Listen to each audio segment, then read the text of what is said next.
Mr. Nahuli ni Mrs. sa isang motel. May mga pagtataksil na hindi lamang sumisira sa isang relasyon. Minsan, kaya nitong wasakin ang tiwala, pamilya at mga pangarap na matagal nang binuo ng dalawang tao. Ito ang kwento ni Marco at Liza, mag-asawang halos 10 taon nang nagsasama. Sa unang mga taon ng kanilang pagsasama, masaya sila. Kahit hindi sila mayaman, kontento sila sa simpleng buhay. Magkasama nilang hinarap ang problema, nag-ipon para sa kanilang bahay at nangarap para sa kanilang mga anak. Pero habang lumilipas ang panahon, napansin ni Liza na nagbabago si Marco. Madalas itong umuuwi ng gabi. "Bakit ang late mo na naman?" tanong ni Liza isang gabi. "Maraming trabaho," maikling sagot ni Marco. Napansin din ni Liza na palaging nakatago ang cellphone nito. Kapag may pumapasok na mensahe, agad itong lumalayo para basahin. Ayaw sanang mag-isip ng masama ni Liza. Pinipilit niyang pagkatiwalaan ang asawa. Pero isang araw, may nakita siyang mensahe sa cellphone ni Marco. "Saan tayo magkikita mamaya?" Hindi niya kilala ang numero.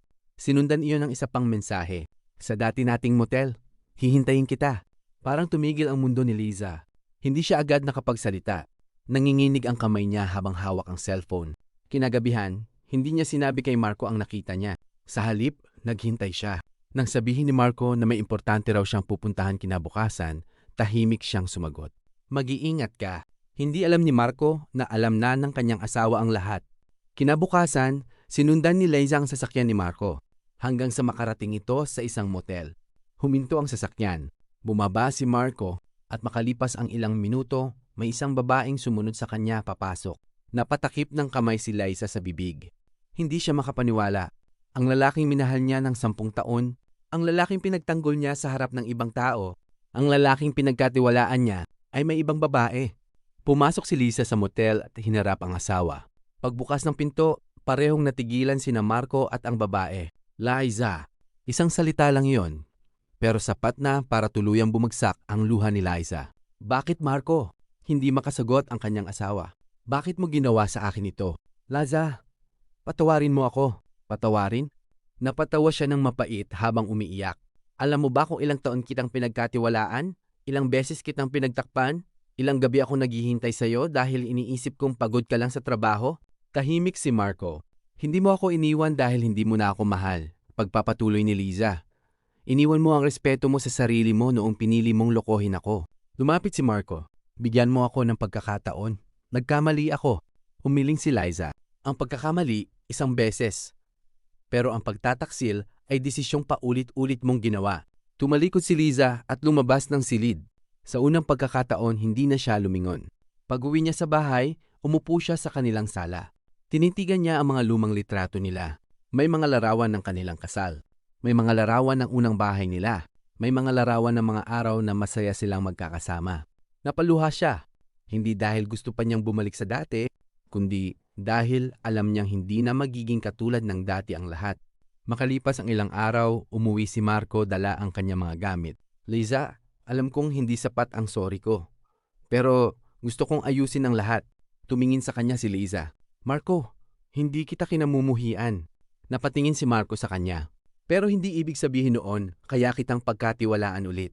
Tahimik silang pareho. "Siguro darating ang araw na mapapatawad kita," sabi ni Liza. "Pero sa ngayon, kailangan ko munang piliin ang sarili ko." Lumipas ang mga buwan. Unti-unting natutong mabuhay si Liza na hindi umaasa kay Marco. Natutunan niyang ang pagmamahal ay hindi lamang tungkol sa pagtitiis. Hindi sapat na mahal mo ang isang tao kung paulit-ulit ka naman nitong sinasaktan. Samantala, nagsisi si Marco sa kanyang mga ginawa. Hindi na siya naghanap ng ibang babae. Hindi na siya nagsinungaling. Sa halip, araw-araw niyang ipinakita kay Liza na seryoso siyang magbago. Kapag may problema, hindi na siya tumatakbo palayo. Kapag may tanong si Liza, sinasagot niya ito ng maayos.